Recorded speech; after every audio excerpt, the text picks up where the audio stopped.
Good morning. This is M. Axum. I'm Director of Urban Ag and Gardening Education for Causes. And this morning I'm going to talk a little bit about plant nutrition. It's critical to have good plant nutrition because there are so many different nutrients that do so many different things in plants, and these nutrients all need to be available in the soil so that your plants can be healthy. So we're going to talk about hungry plants cost money, because when the situation goes in the negative direction, to fix this situation you have to spend money, and it costs you money and it costs you yields and things like that. So it all starts with the soil, like we said, because what the soil should look like, and I think we've done a few videos on that, but the soil should be crumbly and fluffy and moist, almost like consistency like a good, nice chocolate cake. That's a good comparison, I would think. So gardeners love soil that's dark brown or even black, with lots of moist, crumbly, loose, and sweet-smelling organic matter, as much as everybody enjoys a delectable dessert. And the plants growing in such super healthy soils are like the icing on that diet-defeating cake. You just know they'll be lush and green and glowing with life. In contrast, plants growing in poor soil, less lushly, colored, dirt-colored, and lacking nutrients, are often small and weak, sometimes even discolored, stunted, and deformed. Not a pretty sight. Well, the next few slides that we're going to show you, some of the commonly grown vegetables look like when they suffer from nutrient deficiencies.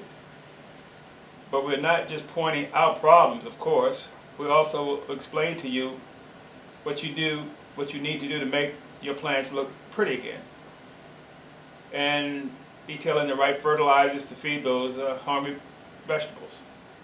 Some of the materials will be dry and granular. When that's the case, all you have to do is gently work them into the soil around the root zone of the plant. Be sure to wear dust masks when working with any type of dry or powdered fertilizer, such as rock phosphate and sulfur. Soil testing is also very important. So you want to try to get your soil tested before you even plant, so you can kind of see what nutrients that you need. Some of the remedies we'll be talking about today are liquid nutrients that are sprayed onto plant leaves or poured onto the soil around the root zone again. In either case, don't go nuts again. In either case, just take your time and add a little at a time. Don't add too much. It's best to do things gradually. It's best to balance your soil slowly over a period of a few years.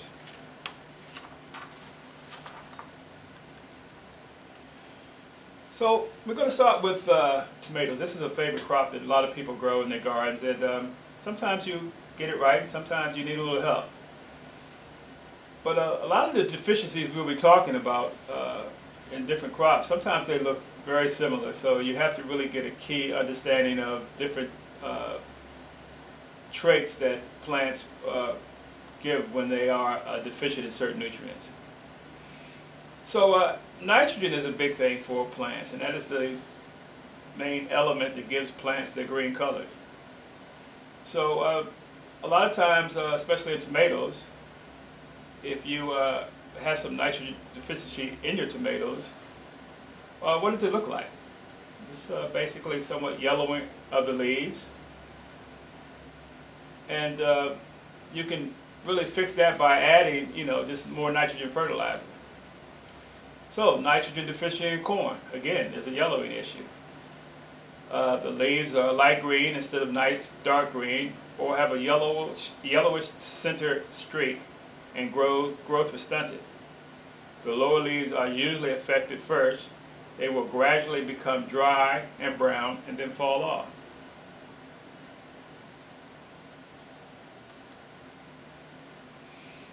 Potatoes, nitrogen deficiency in potatoes. So we can kind of see the trend here where it's going, because a lot of times nitrogen deficiencies in different plants cause a yellowing of the leaves. So you can see that kind of trending here. So just pay attention.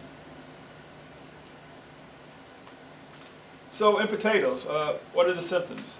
The above ground plant growth turns a light green or pale yellow in color. The young top leaves may curl upward and the plant itself is stunted. At harvest time, the tubers will be small.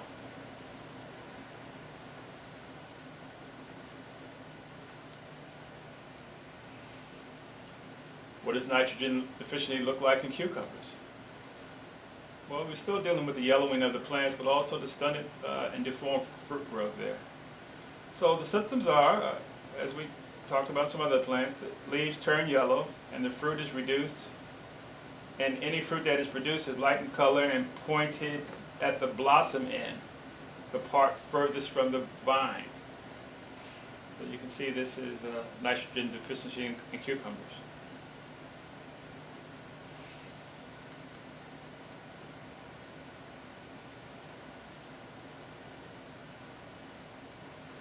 So let's move on to phosphorus deficiency in tomatoes. That's the other big element of the big three: nitrogen, phosphorus, and potassium. So let's talk a little bit about what it looks like, phosphorus deficiency looks like in tomatoes. Again, there are some issues with the coloring of the leaves, but the symptoms are the plant grows slowly, leaves are dark green on top but have a purple underside. Seedlings grow very slowly. So you see the purple tinge that the leaf has because of the phosphorus deficiency.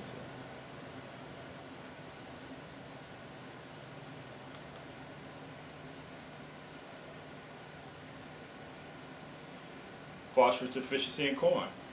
You see another trending thing here, the purpling of the leaves, but symptoms, the stalks are small and the leaves turn purple at the tips and among the margins.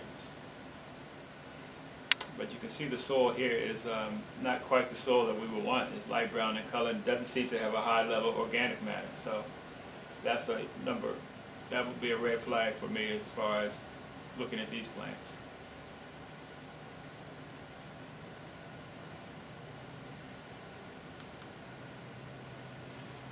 Okay, let's look at it. Phosphorus and deficiency in potatoes. This is a good calorie crop to grow if you're growing food, and like most vegetables don't really have a lot of calories. This would be one good calorie crop to grow if you're growing for calories. But what are the symptoms of phosphorus deficiency on potatoes? Well, symptoms of above ground plants are somewhat stunted and darker green than normal. Leaves may curl upward. At harvest time, there may be irregular brown specks inside your potatoes, often radiating outward from the core. So I'm going to talk a little bit also, what are some of the remedies for this? Well, if you have this problem in potatoes, and we can kind of translate it to some other crops too. So one of the things would be, your immediate thing would be to foliar feed with rock phosphate. Just powder it, but you would mix that in water and just spray it on your plants and also around the base of your plants. So, for instance, if you had this problem last year and haven't planted yet, add these materials to your planting holes and furrows as soon as possible, if you've had this problem before. So the long-term cure. Low levels of organic matter and or extremes of soil pH, too acid or too alkaline, can worsen phosphorus deficiencies. Normally, earthworms, bacteria, and other soil-dwelling organisms will break down organic matter and release its plentiful supplies of phosphorus to the plant. But extremes of soil pH will limit the activity of these creatures and thus inhibit the availability of phosphorus. So test your soil's pH. It may have to be adjusted for any long-term remedy to be effective. If your soil is too acid, work in some limestone.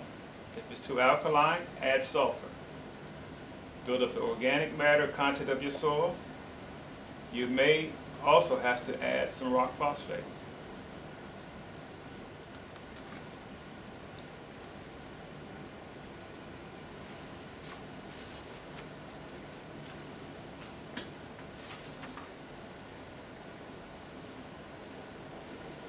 So let's talk about the other big element of NP and K, potassium. So potassium does some particular things to some of the plants, and we'll see the trend of this as we speak and show slides. So what are some of the symptoms? The symptoms: leaves become dark green, stems stay small, and leaves are bunched together. The leaves themselves may crinkle and curl upward. Older leaves become yellow, then brown at the edges. Fruits fall off soon after ripening, have hard blotchy flesh, and ripen unevenly.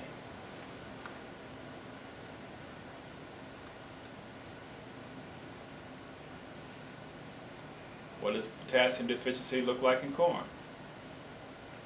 Well, symptoms are lower leaf tips and edges will become scorched and brown. Plants will grow slowly and have poorly developed root system. Stalks will be weak and or diseased and often become so stressed they snap off.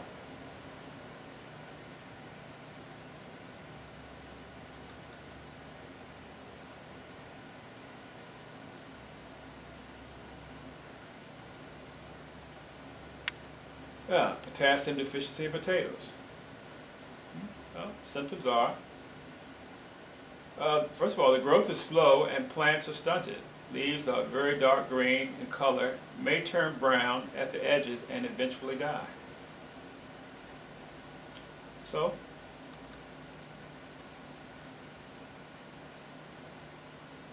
calcium deficiency in tomatoes. This is a common one I see quite a bit because there are a few things that are going on here. Calcium is a very important element as far as plant nutrition is concerned. It's one of the most important elements. Not that the others are not important, but calcium is a key major player in transporting different nutrients to different parts of the plant. So when the calcium is slowed down or blocked or anything like that, you get some problems. So in combination with that, when you have this picture like on your right, that's called blossom end rot. And usually that is caused by lack of calcium and also uneven watering. Some of the symptoms of blossom end rot: the formation of a dry brown spot on the part of the fruit opposite the stem. The tips of new shoots are stunted and distorted. So your remedies for this would be definitely the watering evenly and regularly to avoid calcium, to allow calcium to reach the tomato flower. A lot of people use eggshells crushed up and oyster shells crushed up.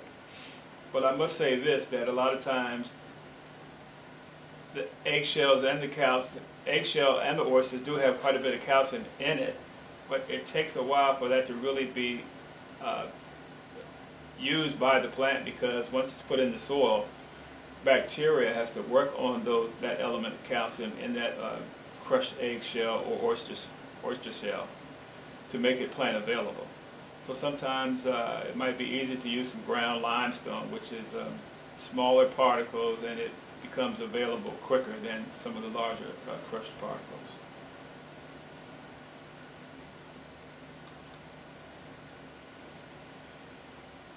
So let's move on. What does magnesium deficiency look like in tomatoes? Well, again, as you notice, you see a yellowing of the leaves. So if you remember earlier, we talked about the nitrogen deficiency caused the yellowing of the leaves. So you might easily confuse each of these as one of the other deficiencies. So, but they do look somewhat similar, but there are some slight differences here. The magnesium deficiency in tomatoes. The symptoms are older leaves are affected first, turning yellow, while the veins in the leaves stay dark green. The yellow areas eventually turn brown and die. Very few flowers and fruits will form. What does magnesium deficiency look like in beans? So this is a picture of beans. And this grower has added something to really add magnesium to to the soil. So he's used Epsom salt. So a lot of growers use that to add magnesium and a little bit of sulfur to their soils. So what are the symptoms of magnesium deficiency in beans? Symptoms are older leaves are affected first, turning yellow while the veins in the leaves stay dark green. The yellow areas eventually turn brown and die. Very few flowers and fruits will form when there's a deficiency of magnesium in your bean plant.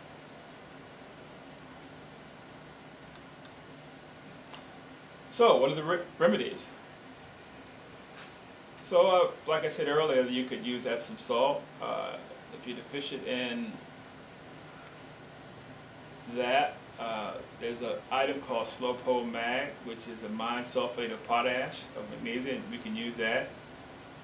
And if you have a somewhat acidic soil, you can use a dolomitic lime. Just just mix it in the soil around your plant and then water it in. This should add that magnesium that is needed for the plant to change direction to go into positive growth habit.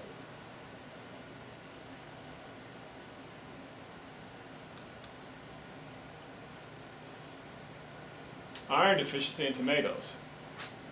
This is a tricky one, and we often see this definitely sometimes in soil-based systems, but a lot of times, since we do a lot of hydroponics and aquaponics, sometimes you'll see a yellowing of the leaves of, say, tomatoes and things like that, and you'll quickly, probably incorrectly sometimes assume that it is a nitrogen deficiency, but sometimes it's not a nitrogen deficiency, it is an iron deficiency. And symptoms are, first, the youngest leaves turn yellow between the veins. Later, the whole leaf turns yellow, but the older leaves remain green. So what are the remedies? One of my favorite go-to remedies is immediate remedy is to foliar feed with liquid seaweed fertilizer, deficient seaweed fertilizer, which has NPK and a lot of different other nutrients and trace elements in it. Your long-term cure for this would be sometimes if the alkaline soils might be low in iron, so reduce the alkalinity by adding sulfur. The iron might be in the soil, but because of the pH, it's really the low pH. It's really holding the iron from entering into the plant. So in order for that iron to be brought up into the plant, you have to bring that pH up. And when you bring that pH up to the correct level, that iron will then be free to enter the plant. And you do that by just adding sulfur.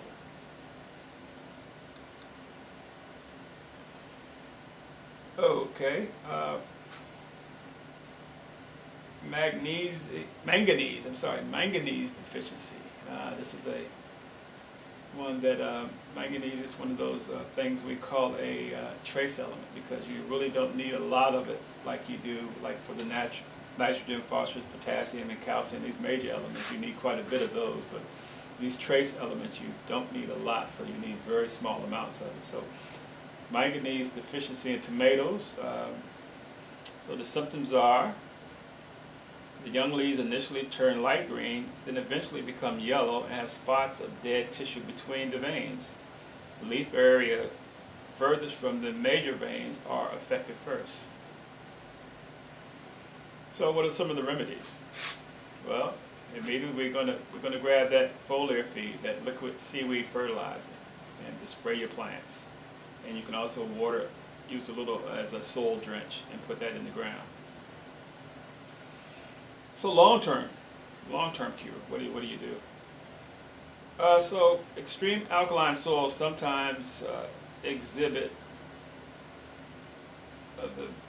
inhibit the availability of manganese. Manganese may leach out of soils that are too acid or that are very sandy and contain little organic matter.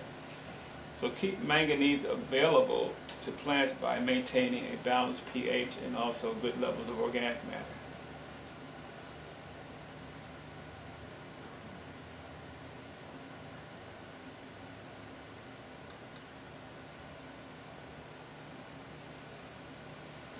So, manganese deficiency in tomatoes if you have a problem. Sometimes the symptoms are the young leaves initially turn light green and eventually become yellow and have spots of dead tissue between the veins. Leaf areas furthest from the veins, major veins, are affected first. So what are your remedies for this? Again, you're gonna grab that fish foliar or seaweed fertilizer product for immediate and do a leaf foliar application to the leaf area, and also you could probably do a soil drench. For long term, extremely alkaline soil, sometimes caused by overliming, can inhibit the availability of manganese. Manganese may leach out of soils that are too acid or that are very sandy and contain little organic matter. Keep manganese available to the plants by maintaining the balanced pH. Again, see how the pH and the soil level, organic matter levels are so important to keep a balanced amount of nutrients getting into your plants.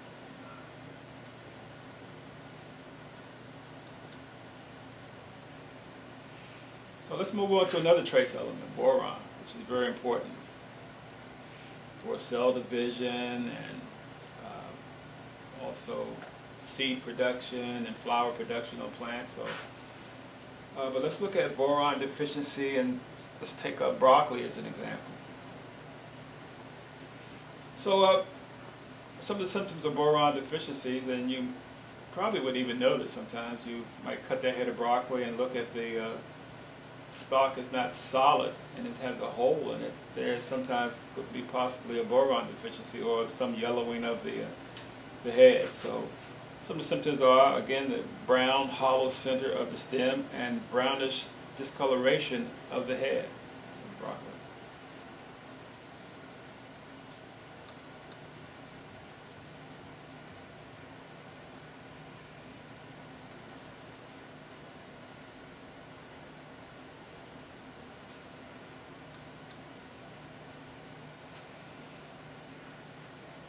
Again, very similar crop, the same plant family.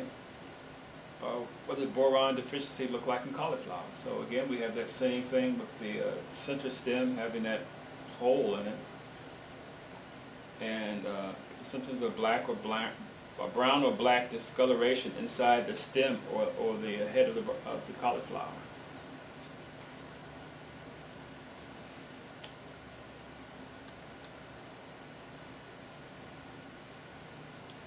So immediate remedy would be, again, foliar feed with a liquid seaweed product.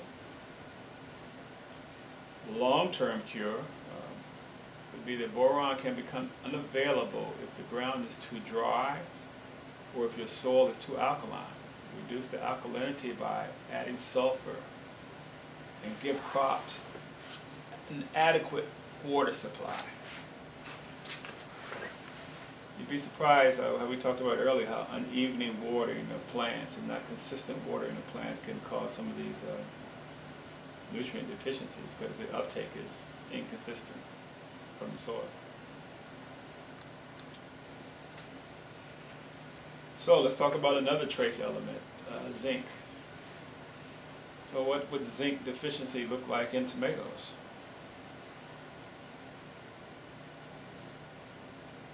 Well, symptoms, the youngest leaves of your tomato plant will seem to be abnormally small, and yellow splotches will form between those leaves veins. As these leaves age, those spots will eventually turn brown and die. New growth may appear in their place, but the shoots will be stunted, and there may be tufts of small leaves at their tips.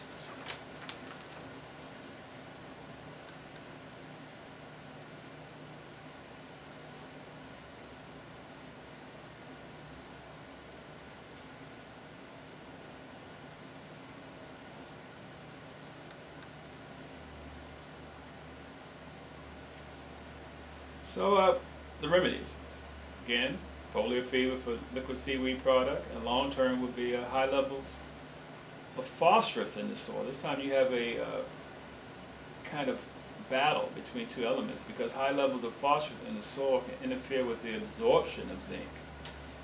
Zinc deficiencies are common east of the Mississippi. That would be in our area.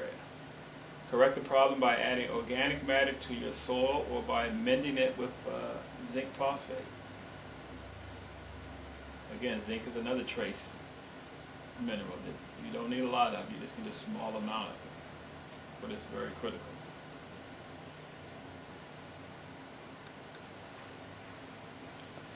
Copper deficiency, another trace element, but very important in the nutrition of plants and plant fertility. So what are some of the symptoms in copper deficiencies? Well, symptoms are young leaves are abnormally small and their tips are scorched. New shoots form rosettes instead of the typical growth.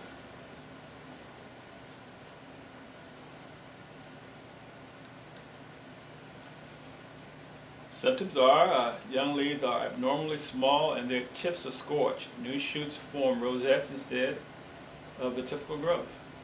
That's how it looks. That's what you might see. That's what you need to look for. So, immediate remedy, again, foliar feed with fish emulsion and or liquid seaweed product. Long term would be, unfortunately, copper sometimes becomes unavailable in soils that have a high level of organic matter. So yes, you can have too much organic matter. Too much of a good thing. Too much a good thing is not always a good thing. But don't despair. What you can do in your composting, sometimes you can add some, if you have chicken manure or things like that, you can add some of that to your compost pile. Usually that contains ample amounts of copper. So there are some copper supplements that you can put into the compost pile. And I've always been a big fan of sometimes just putting stuff into the compost pile just to make sure the nutrients are in there, because the compost is relative to whatever the feedstock was. If there's no copper in the feedstock, then there's not going to be a immaculate conception of having copper in your compost. It has to come from somewhere, so just be noted about that. Okay, another trace, molybdenum, deficiencies in cauliflower. Okay. Again, you can see that that is not a normal, if you've ever grown cauliflower and seen it grown, you can know that there's some abnormalities here in these pictures. So you can see that there's something going on with that plant there. So the symptoms are plants are stunted and yellowing will occur. New growth dies. The immediate fix of the problem would be foliar feed with a liquid seaweed product. Long-term cure, increase the organic matter content of your soil with compost, organic mulch, or green manure. We've talked about that before, and that would be tilling in or adding clover or vetch or rye or something like that. That green manure we've talked about. And also, if your soil is too acidic, work in ground limestone like oyster shells or to raise the pH, which will in turn help free up more of the molybdenum. So again, the pH is very critical in releasing and making available many of these, all of the nutrients, elements we've talked about. They're very pH dependent. pH can be too high, too low. They're not going to move at all. They'll just be in the soil, but the plant won't get there. So I was very fortunate in the early 80s to really work with some great people who helped formulate some of the early fish and seaweed products. My mentor, a gentleman by the name of Lee Farrar, he has quite a few books out. Showed me how to really formulate fish fertilizers and seaweed formulations and things like that. So he has a few books out. But these two books right here, Food Power from the Sea and Biogardener's Bible, are excellent books which talk about the benefits of fish and seaweed products for plant and soil health. And he also patented and sold a lot of this product, which I used quite a bit early on in my farming practices, called Ocean Grow. And sometimes fish, it is fish, so sometimes it can have a little, somewhat of a fishy smell. So sometimes use it sparingly in the house, but if outside in the garden, it's perfect to use either as a foliar application or either soil drench.